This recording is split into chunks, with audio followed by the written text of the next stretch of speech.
Lily collapsed. Is that true? And is she okay? I'm not sure. The school said that she suddenly collapsed during a swimming lesson. My daughter Lily was taken to the hospital after experiencing hyperventilation during a swimming class. When I arrived at the hospital, Lily was sound asleep. Seeing her sleeping face, I was relieved. Amelia. How is Lily? Is she okay? My husband Joseph also rushed over after hearing the news. She's calm and just sleeping now. Please don't worry, Dr. Taylor replied, although his expression was somewhat somber. Dr. Taylor, please be frank with us. When I urged him, Dr. Taylor seemed to make up his mind and asked. What's the relationship like between your daughter and her grandparents? What do you mean by that question? I'm asking whether the relationship between your daughter and her grandparents is going well, Dr. Taylor reiterated. Taken aback by the sudden question, I was at a loss for words. Hey, you. Stop insulting my dad and mom. Joseph was trembling with anger as he spoke. From the vein throbbing on his forehead, I could tell that he was seething with rage. What's wrong with you? I was surprised by my usually stoic husband's emotional outburst. Then I must tell you. The shocking truth that Dr. Taylor revealed made me feel utterly powerless as a mother. My name is Amelia, a 42-year-old office worker. I currently live with my office worker husband, our elementary school-aged daughter, and my in-laws, making us a family of 5. We used to live apart from my in-laws. However, my job, which pays well, requires me to work late during the busy season. Joseph, being in a management position, often has to prioritize his work. Joseph, who was raised by education-focused parents, has always been work-driven. Constantly striving for higher goals even after joining the company. Even after coming home, he would bring work and continue to toil away. He was truly a workaholic. Because of this, both Joseph and I have inevitably made Lily feel lonely. It's good that we have an income, but this isn't fair to Lily. As I sighed and shared my concerns, Joseph suggested an idea. If you're okay with it, Amelia, how about we live with my parents? Actually, my dad and mom have been suggesting this for a while. My father-in-law, Michael, was an elite employee at a major trading company. My mother-in-law, Susan, was an educator at a prestigious middle school until she gave birth to Joseph.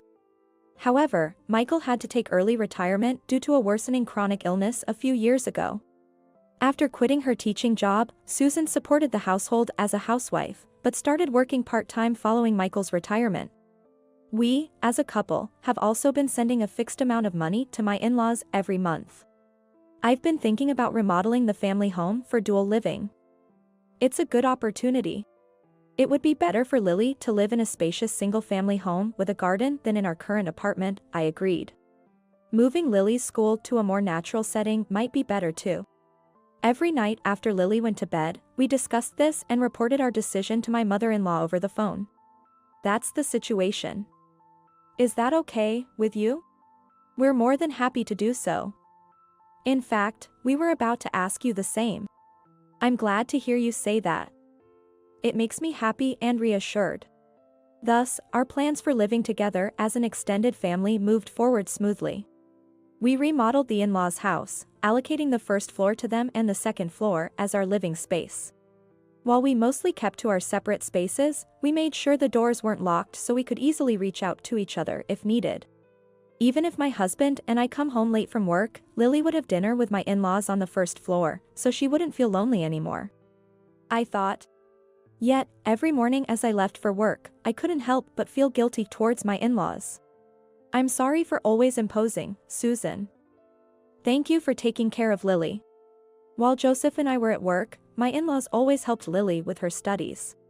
It's really no trouble at all. That's right, Amelia. Lily is our beloved granddaughter too. You don't need to worry about it. Michael said with a hearty laugh. Lily, make sure you listen to your grandparents and behave well. Okay, I understand. Then, Susan, Michael, please continue to take good care of Lily. Having such reliable in-laws made me feel more at ease to focus on my work than ever before. 3 months after we started living together. I came home earlier than usual one day because work ended early, and Lily ran into my arms crying. What's wrong, Lily? Why are you crying? Lily clung to me and wouldn't lift her face. Susan followed Lily and said, she must be so happy to see her mom, trying to pat Lily on the head. Lily shook her head violently, showing that she didn't like it. Susan smiled a bit sadly. Lily, that's not right. You always have your grandma to help you with your studies. It's not nice to act like this, you'll make grandma sad. She probably just misses her parents a lot. Right, Lily? I'm sorry, Susan. It's okay, I don't mind. Susan continued to smile calmly. Lily was working hard on her studies just a while ago. Such a good girl. When Susan tried to pat Lily on the head, Lily shook her head violently again, refusing. Lily. I said no. Where's your apology to Grandma? When I scolded her, Lily reluctantly turned her face towards Susan and apologized with a trembling voice, sorry, Grandma. Since Lily usually seemed very fond of her grandmother, I didn't think much of it at the time, assuming she just wanted to play instead of study. I'm the one who should apologize, Lily. Sorry. I thought I saw tears in Susan's eyes, but when she realized I was looking, she quickly said, I must have gotten something in my eye. And laughed it off. As time went on, I noticed that not only Susan but also Lily's behavior was strange. Even though Lily often played by herself before we lived with the grandparents, she had never clung to me crying like that before. And yet, to act that way towards her kind grandmother, who always doted on her. Lily might be dealing with some issues that we, as adults, don't understand. Just before bedtime, I discussed this with Joseph. If I cut back on work, I could spend more time with Lily, and she wouldn't have to feel so lonely. What's this all of a sudden? We've talked this over many times before. My parents are looking after her, so there's no need to worry. But even if your parents are wonderful people, they can't replace a mother. Are you saying my parents aren't reliable? Joseph furrowed his brows and glared at me. Whenever something displeased him, Joseph often showed such an expression. That's not what I'm saying. It's just. Anyway, it's best to leave Lily in my parents' care. With that, Joseph turned away as if he was tired of the discussion and fell asleep. Winter came, and my busy work season finally slowed down. I'll do the dishes, so please rest, Susan. Oh, are you sure? Aren't you tired from work? It's relatively calm now, so I can help with laundry and cleaning on my days off. Is that so? Then I'll take you up on your offer and watch some TV. I decided to dedicate myself to household chores, making up for the time I couldn't before. Joseph seemed to be as busy with work as ever. Amelia, you're trying so hard. So, leave Lily's bath time to me tonight. Are you sure? Aren't you tired? Seeing me busy around the house, Joseph seemed to be considerate. Leave it to me. Parent-child communication is important, right? Saying that, Joseph puffed up his chest proudly. Lily, go ahead and take a bath with Daddy. When I called out to her, Lily was led by Joseph to the bathroom. Imagining the heartwarming scene between father and daughter, I couldn't help but smile. However, seeing Lily after she came out of the bath, I was surprised. Lily, doesn't your face seem a bit red? Lily's face appeared unusually flushed. Lily looked up at Joseph's face and remained silent, not attempting to answer. What's wrong, Lily? Why are you so quiet? She must have stayed in too long and got a bit overheated. She's probably feeling a bit dizzy. Joseph answered for her. Are you really okay? I asked repeatedly, concerned, but each time Lily would glance at Joseph's face and then nod, saying, yeah, I'm okay. From that day, no matter how busy he was, Joseph began to make it a point to bathe Lily almost every day. However, each time, Lily's face would be flushed after the bath. I wonder if she's sick. Maybe we should get her checked out at the hospital. That's an exaggeration. You're fine, right, Lily? You're not in any pain, are you? Yeah, I'm okay. Amelia, you worry too much. Joseph said, dismissing my concerns for our daughter with a laugh. At that time, I hadn't yet realized the suffering my daughter was going through. Time passed, and it was summer the following year. Lily started attending a summer swimming school. Lily has always loved playing in the water since she was little, and even as an elementary student. She looked forward to swimming lessons every year. That's great. You've got your favorite swimming lessons starting today. Yeah, that's right. It's been a year since you last swam. Have you forgotten how to swim? Probably not. For some reason, Lily looked downcast from the morning. Lily, who had been eagerly awaiting the arrival of summer, didn't smile even once that morning. I thought she might be a little nervous about returning to the pool after a long time, but looking at her expression, it seemed more like fear than nervousness. Lily, are you okay? I'm fine, Mom. Don't worry. Lily forced a stiff smile. Are you sure you're not pushing yourself? If you're feeling sick, I can call the school and you can take the day off. I'm fine, so you should go to work, Mom. All right, Lily. I'm off to work then. Take care. Lily smiled and saw me off. That smile still seemed somewhat forced.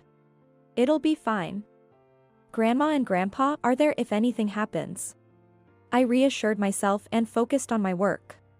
When I returned to the office after lunch, Amelia, something terrible has happened. The swimming school called, and your daughter has been taken to the hospital for hyperventilation.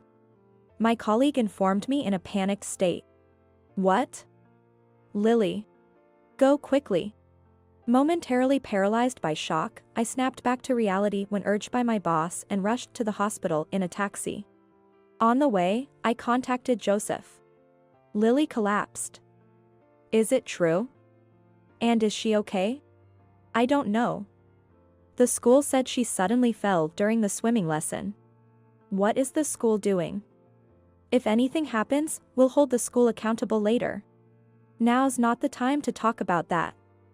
I'm on my way to the hospital where Lily was taken. Got it. I'm heading there now too. Usually focused on work, Joseph seemed truly panicked this time. Upon arriving at the hospital, I found Lily sleeping peacefully in her bed.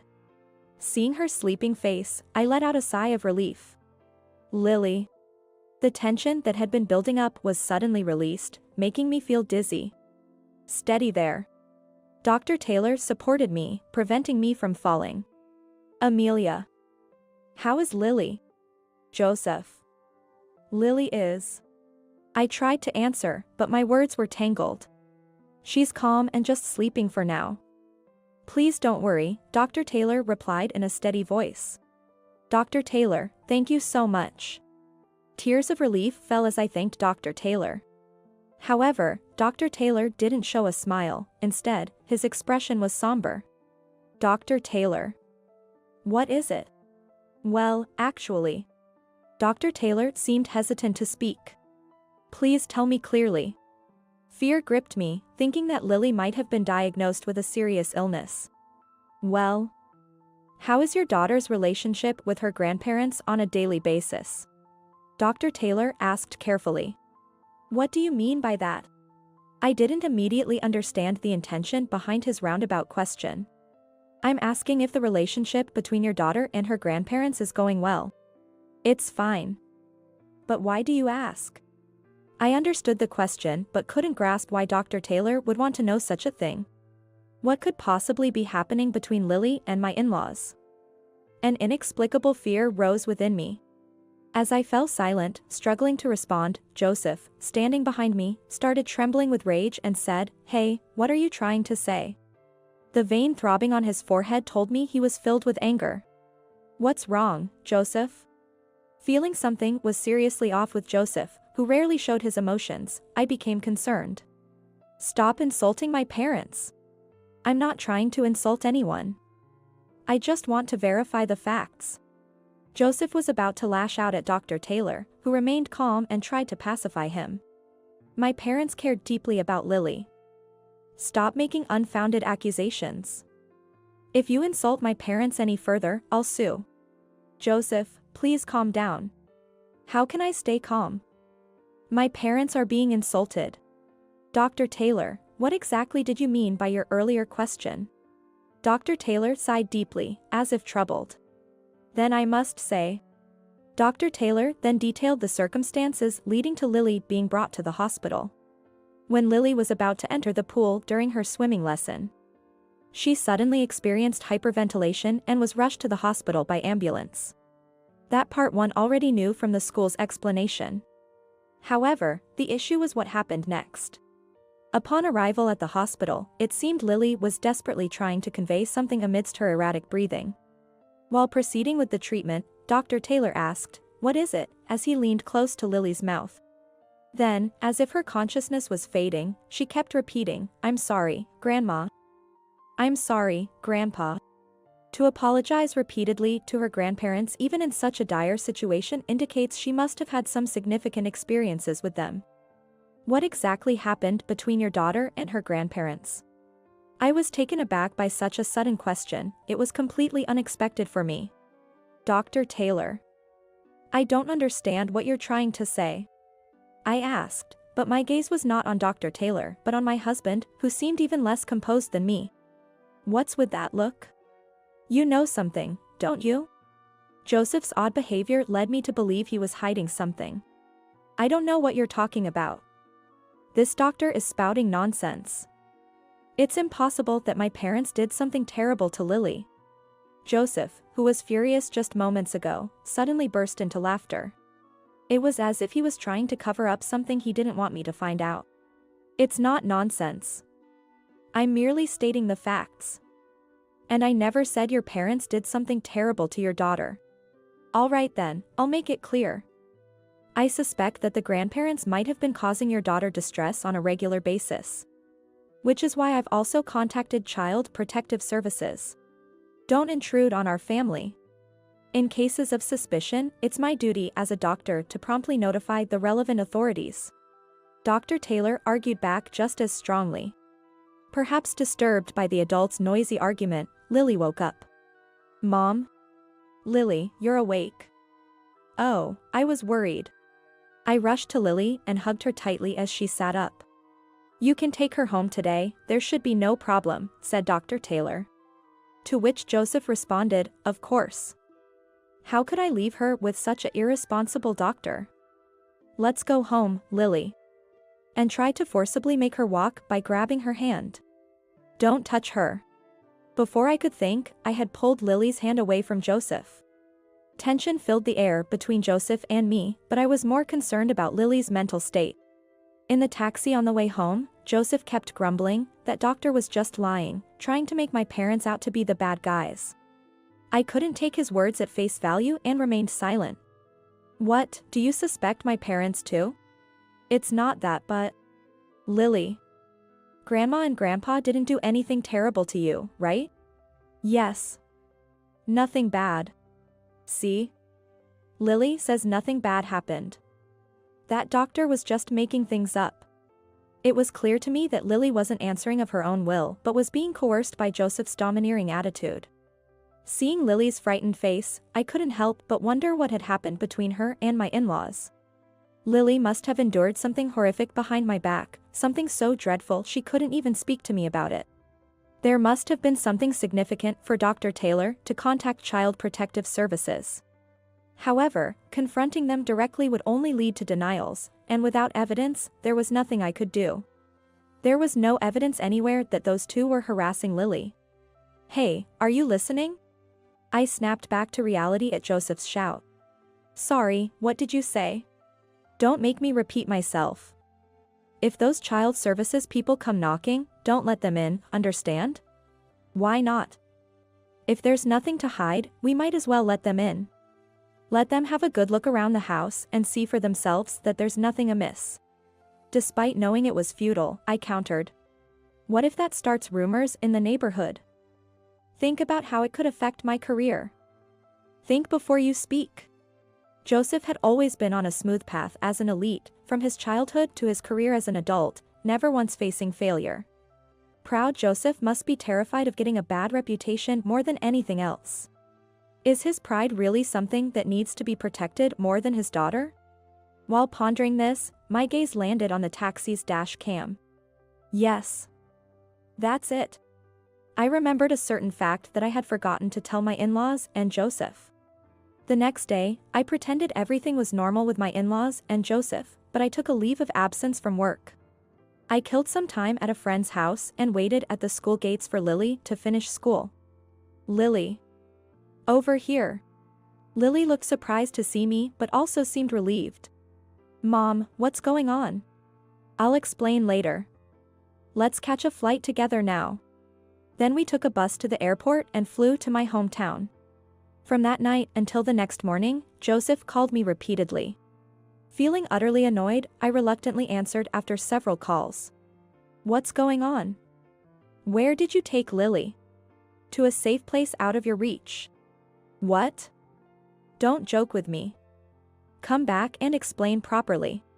I have no intention of coming back. A phone call is enough for explanations. Then at least bring Lily back. Give her back to us. Joseph was yelling over the phone. I calmly replied, I refuse. Why? What on earth did we do? If you don't remember, let me enlighten you. Because you kept doing things to Lily every day that she hates. My suppressed anger exploded all at once. I explained everything to Joseph in order of events. On the way back from the hospital, I saw the taxi's dash cam and remembered that we had installed a camera in the living room. The camera was installed to watching over our elderly in-laws and Lily. It would alert my phone immediately if anything unusual happened. The ground floor was the living space of my in-laws, and Lily could come and go as she pleased when Joseph and I were at work. Shortly after we started living with my in-laws, Susan began forcing Lily to wash dishes and do the cleaning. Initially, I thought it was Susan's way of teaching household chores to her granddaughter, but Susan never guided her.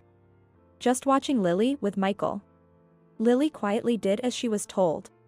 However, after finishing her tasks, Susan stopped Lily from going upstairs, saying in a somehow sad voice, "Please clean the bathroom next." But, I have homework. Sorry, but please, just do as you're told. A child who can't do this cannot stay in our house. So please, do as you're told. Okay? It's for your own good. Saying this, Susan grabbed Lily's wrist and forcibly tried to take her outside. Please, just listen, Lily. The surveillance camera, though it picked up a bit of background noise, was good at capturing the sounds clearly, allowing Susan's voice to be distinctly heard. Interestingly, even as she gave orders, Susan sounded somehow sad. Grandpa, help. When Lily sought help, Michael did not admonish nor appease Susan but merely watched quietly from the sidelines.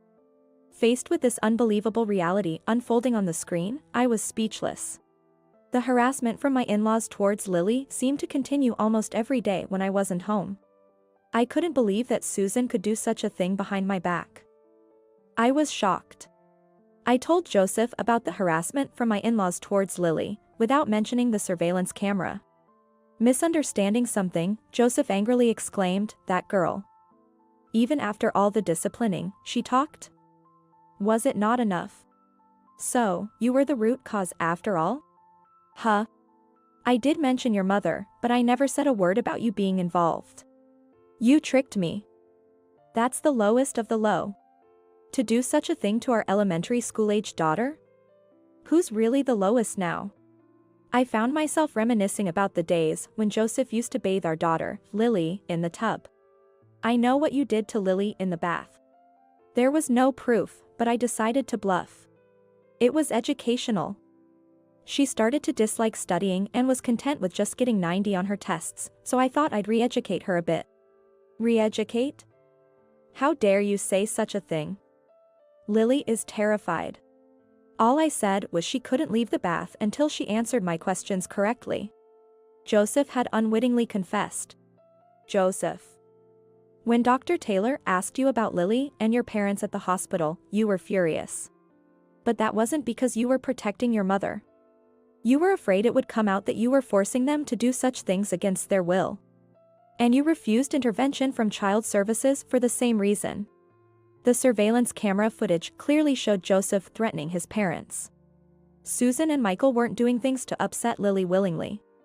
The reason Lily's face was always flushed when she came out of the bath was that Joseph wouldn't let her out for extended periods.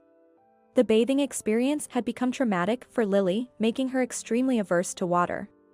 And then, on the day we had swimming class at school, just attempting to enter the pool brought back painful memories, causing her to hyperventilate. Because of you, she can't even enter the pool she loves. So what? You don't know how I feel. I don't want to know how you feel. My dad was an elite businessman, and my mom was a well-respected educator.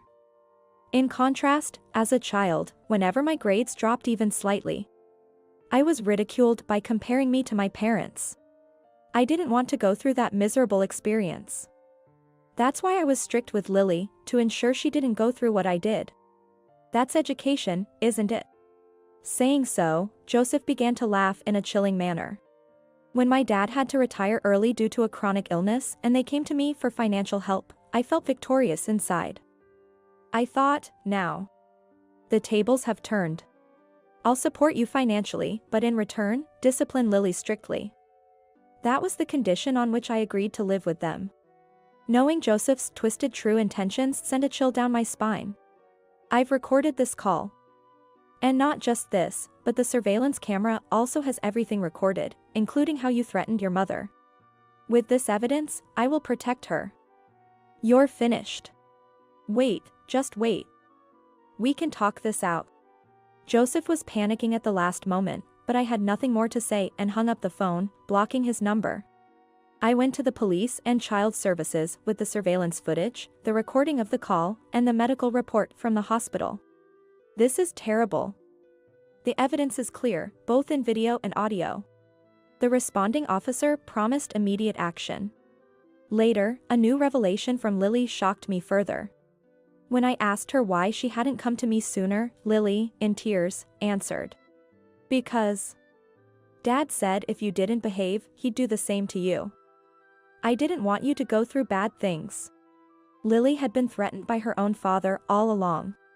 To protect me, she kept her fears and anxieties to herself, even though she was still so young. Despite her own suffering, she was trying to protect me. I failed to see the pain my daughter was enduring. Was I even a mother? Ashamed of my failure, I hugged my sobbing daughter tightly. "I'm sorry, Lily. It was all my fault." "It's not your fault. Because you saved me." Hearing the warmth in her voice, my tears wouldn't stop. "Of course. I am on your side. No matter what happens, I won't leave you alone.